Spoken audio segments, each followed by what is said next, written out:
So Dodge lied. The four-wheel drive lock really isn't a four-wheel drive lock. What's going on, guys? My name's Alex, and today we're gonna go through all the 4x4 options and modes in this Ram 1500, how to use them, and the pros and cons of each setting. But now before I do that, I'll show you some real world footage of me actually taking this thing off-road and using each setting and how I use them and why I use them.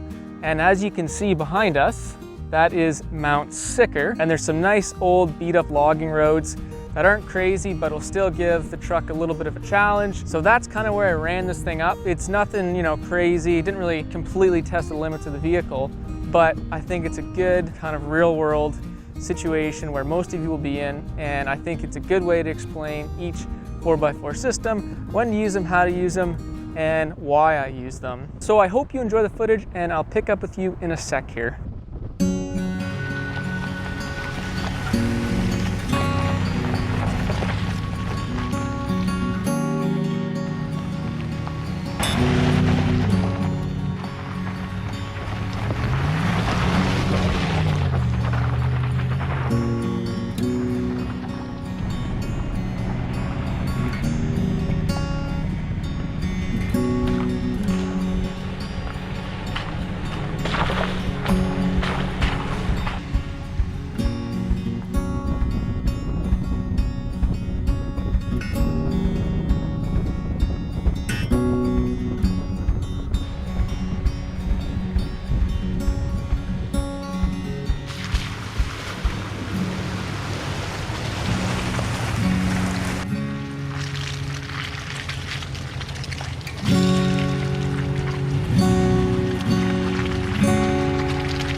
Well, we've hit the end of the road.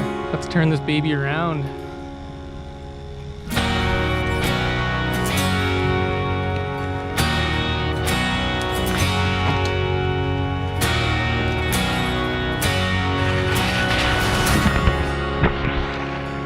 So last time I was up here, this little mud hole actually did give me a little bit of a problem, but I did have my old factory tires on, and now I have a new set of Duratrax on the truck, which make a pretty big difference. So I did actually try and get a little bit hung up here for you guys, but the Duratrax worked. I'm actually very impressed, but I'll let you guys see for yourselves.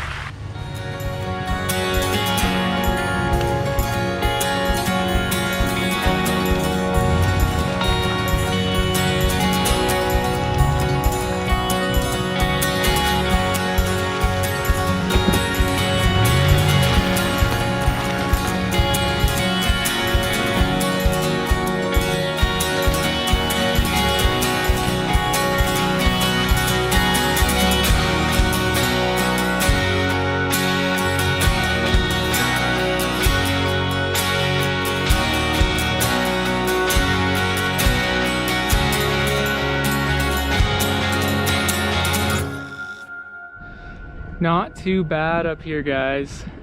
Not too bad. 100% worth the fuel to get up here. Alright guys, let's dive into this whole 4x4 system. And first, we will start with the 4x4 Auto. Now, with your truck, you can have the option of coming with the 4x4 Auto, and if you have this option, it means that you have a Berg-Warner 4444 type transfer case. So this type of transfer case can come with either the 8-speed or the 6-speed. I have the 8-speed. It does not matter. One thing I will say with the transfer cases that are available in the Ram 1500 is if you are actually looking at doing some serious off-roading or using this as a plow truck, make sure you know what transfer case you're getting, because there are two different types of transfer cases you can get with this truck. The first one is with the four-wheel drive auto, which I just showed you guys, is the BorgWarner 4444. The second one is the BorgWarner 4445. Now this is much more like a traditional transfer case. It's got a true mechanical linkage to the front drive shaft and can actually lock the front drive shaft to the rest of the drivetrain, whereas the VW 4444 engages the front drive shaft to the rest of the drivetrain via a wet clutch pack. Now, with that, you can't actually fully lock the drive shaft to the rest of the drive line. Another thing to also consider is with the BorgWarner 4444, the clutch packs are never fully engaged, even in four-wheel drive low and four-wheel drive lock. What I've read is that it seems like Ram and BorgWarner are trying to minimize the clutch slippage, therefore minimizing the clutch wear. So when the vehicle is actually turning and when there's a steering input, the clutches will actually slightly disengage for a moment in order to minimize the wear of that clutch pack. Also, when the vehicle is idling or sitting still, even with four-wheel drive low engaged, the clutch pack is not engaged. Again, this is to minimize wear. The only time the clutch pack is fully engaged, transferring power to the front drive shaft, is when the throttle position sensor senses an input. If your foot is off the throttle, the clutch pack will be totally disengaged and only the rear wheels will spin. What this will do is you'll feel just a slight delay if you're in snow or mud before the front drive shaft kicks in, before the computer realizes that there is a throttle position input, and therefore locking up the clutches, then setting power to the front drive shaft. Whereas a traditional transfer case such as the VW 4445 does not have all those complications. It's just much more of a simple transfer case. I might actually do another video further diving into the pros and cons of each transfer case,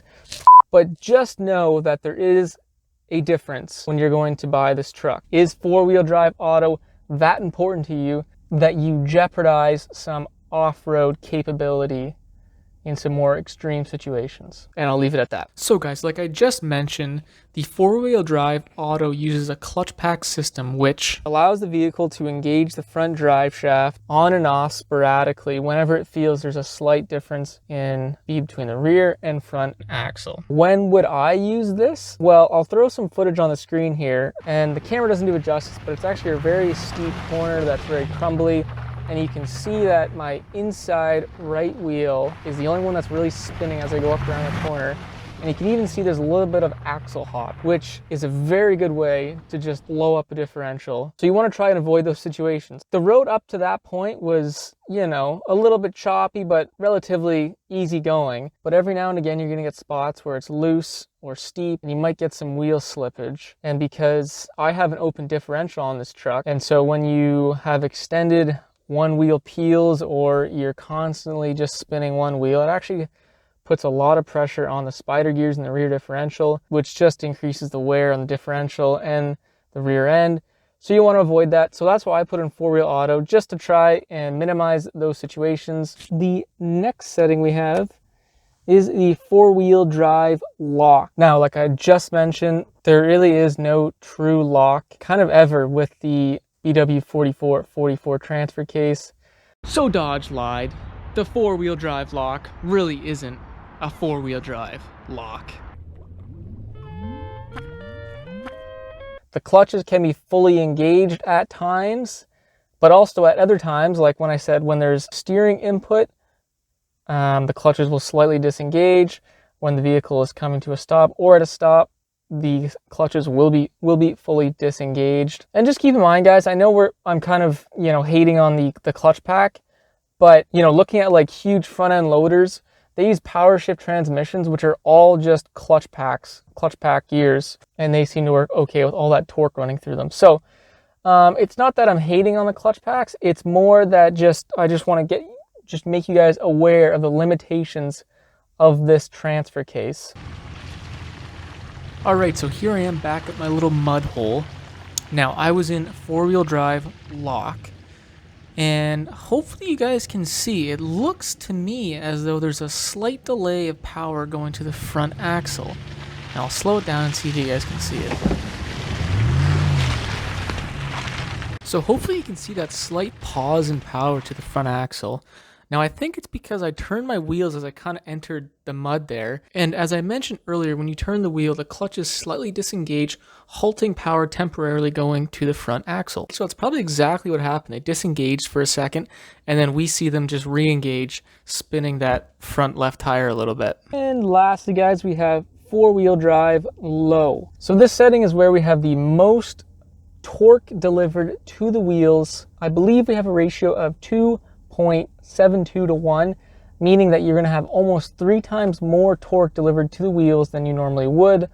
Also, slowing down the wheels by almost 3 times in those sticky situations. Again, going back to our clutch pack situation here, even in 4 low, the clutches are never going to be always fully engaged, which is kind of crazy, but that's just the design of the transfer case.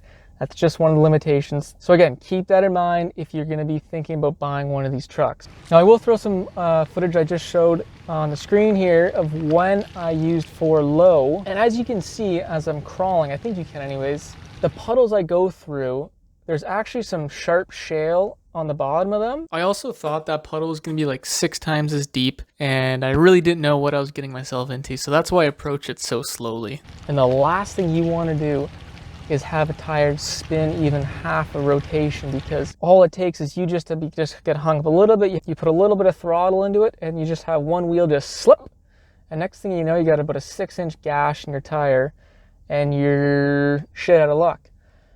And trust me, because I've had that happen when I was up another mountain, and it is not fun, again, on my factory tires, but that's a different story.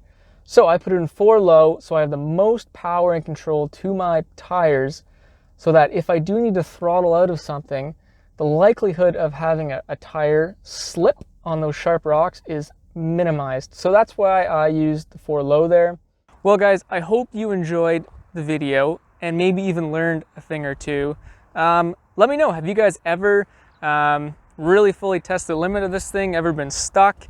I actually have never been stuck in this, but granted, I'm usually out and about alone, so I try to avoid those kind of sticky situations in the first place. I'm just curious to see if, how many people actually use the full capacity of this truck. Anyways, if you did like the video, make sure to throw me a thumbs up. Just lets me know I'm doing a good job and to keep making content like this. And it does help me out in the long run. And maybe even think about subscribing, because there will be a lot more Ram content. There are endless logging roads, endless mountains on Vancouver Island, BC, where I am situated right now. And I will hopefully be bringing a lot of that footage to you guys. So maybe think about sticking around. That would be awesome. Anyways, guys, that's it for me, and we'll hopefully see you in the next video.